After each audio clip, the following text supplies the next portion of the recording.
Hello.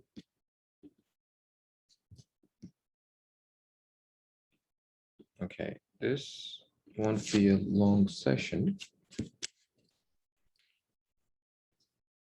Ooh, what? Wait.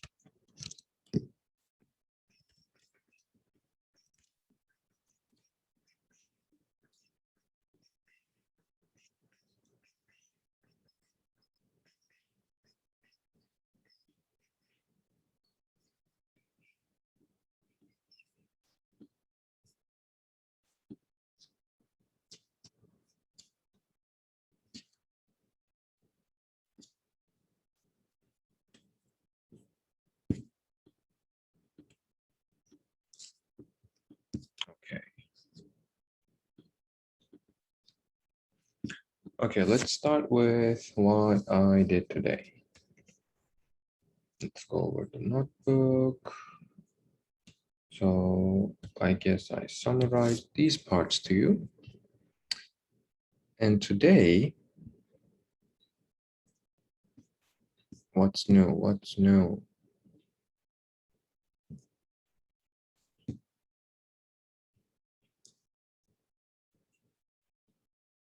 Okay, this part is new.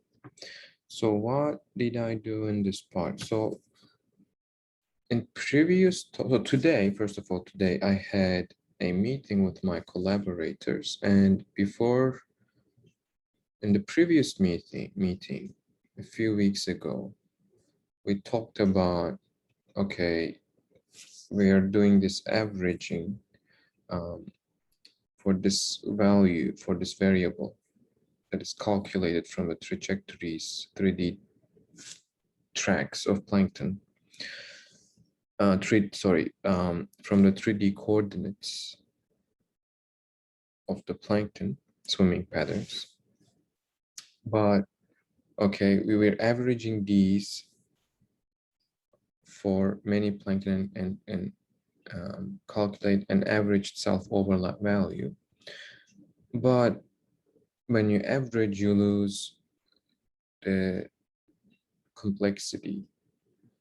So is there a way to look at the trends of self-overlap of the individual tracks?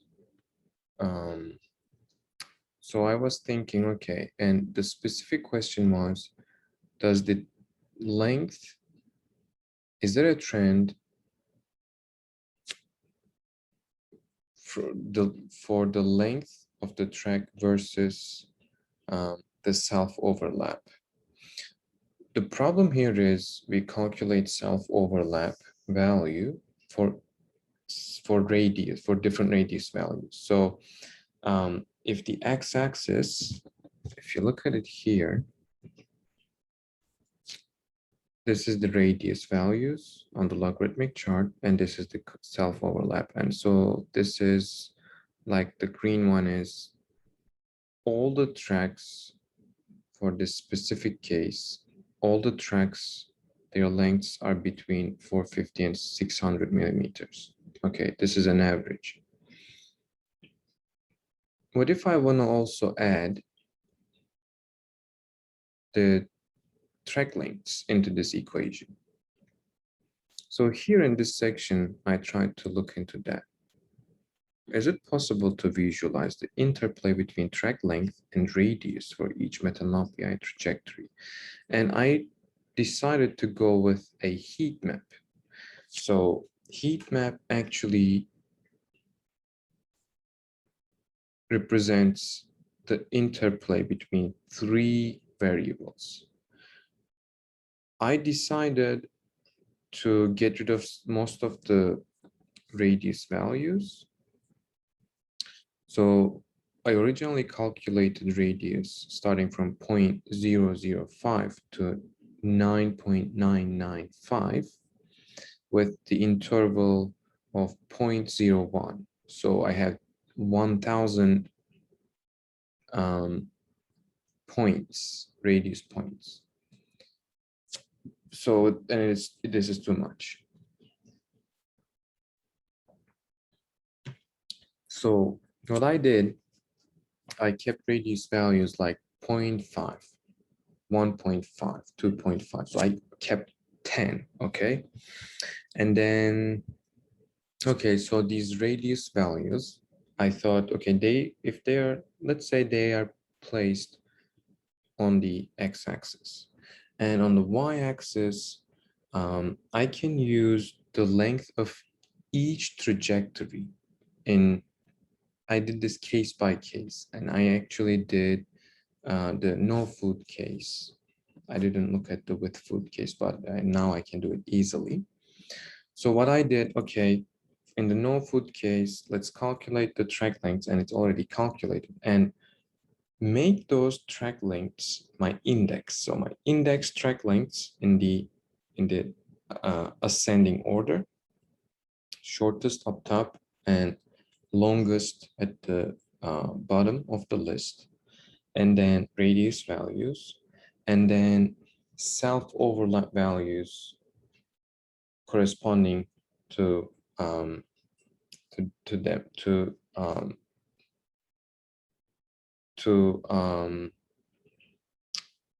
that specific radius value and track. That was the plan, and that required some fiddling with the data set. First, I had to arrange the data set. I created a temp file, which is basically keeps the indices of no food case rows with no food cases. This is a simple filtering. It keeps indices and then passes. Basically, temp is the no food case tracks only. Here, indices, like this part here just keeps the indices, and then this indices are passed to the temp. I mean, indices of the rows are selected and then passed to the temp. So no food case here. And then I dropped unnecessary columns. I gave a, so you can just drop one column, but here I gave a list and dropped all the columns in the list. And axis one is, okay, drop columns, not rows, because if I use 0, then I would get rid of the rows. I mean, I couldn't actually get rid of the rows because there are no rows named with these in the list. But anyway, so axis equals 0 for the rows. And then interesting thing happened here. As I said, I wanted to, so here at this point, I still have radius values from 0.005 to 9.995 with 0.01 interval. Okay, so 1,000 radius values per trajectory. It's too much. I want to get down to 10. So I tried to use NumPy's rearrange to create the list. I would simply do 0.05 comma 9.505, and actually to include this in the list, you would add 1 to it, so 10.505, and then give the interval, which is just 1. I got the same numbers, but for some reason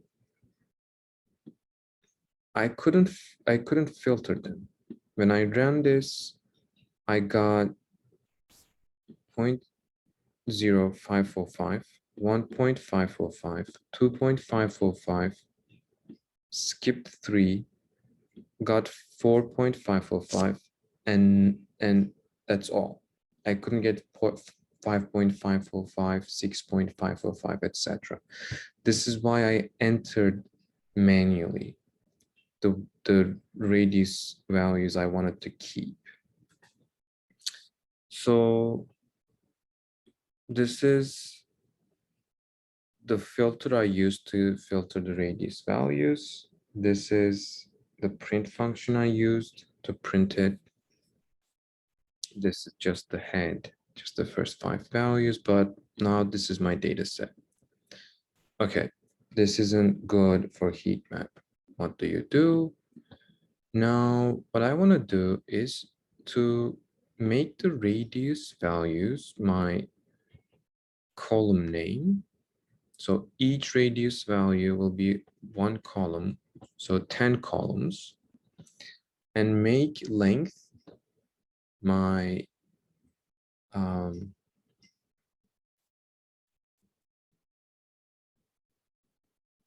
my index, and then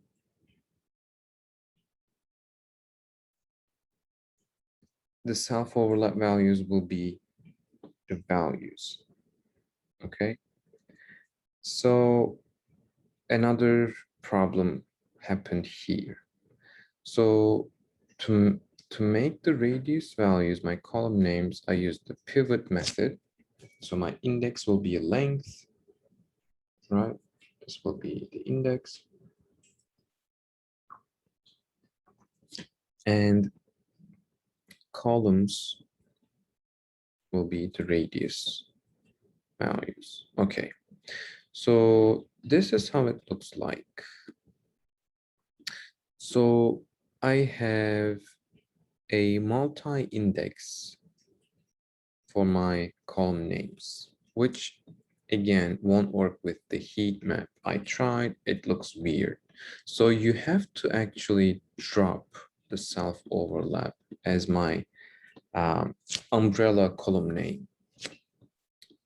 So to do that, I use this code line here. Columns, drop level. I didn't define any, names or anything. I just used this and it dropped the first level. So now it looks like this. And finally, this is my figure size. It's, as you see, it's a very long figure. And I inverted the color map here because otherwise it's counterintuitive. Lower values were darker and higher values of self-overlap were lighter, which is counterintuitive. I wanted the lower values to be lighter and higher values to be darker. So here you can see the radius values here from 0.05, 1.5. So each column is a radius value. Each row is an actual trajectory indexed by their length. And then you see the transition. Okay. So if you interpret this for trajectories, in the beginning, we see dark values like really high self-overlap for short trajectories. So these trajectories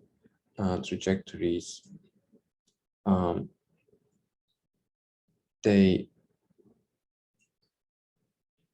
at higher radius values, they intersect with each other. This trajectory, its path crosses a lot. So this is what it says, but it's irregular. It's not a pattern. It happens and then not much, and then here's some, and then we see more lighter colors. We see some, black bands, which is darker bands, which can happen. These are animal movements. And then we start to see again the dominance of darker colors as trajectory length increase. So if you don't see the first part, maybe like even after here, we can say that it gets darker and darker as the trajectory gets longer. There are some irregularities for the first part, but that's okay. Maybe, I don't know, I'd have to get rid of trajectories shorter than 130 millimeters. I don't know. But maybe I have to do some extra analysis. But this is what I did today. I want to give you guys a summary, and I don't think that I'll do more work today, because I already did and presented this to my collaborators. So that's it for today. And hopefully I'll record my tomorrow session. So see you tomorrow.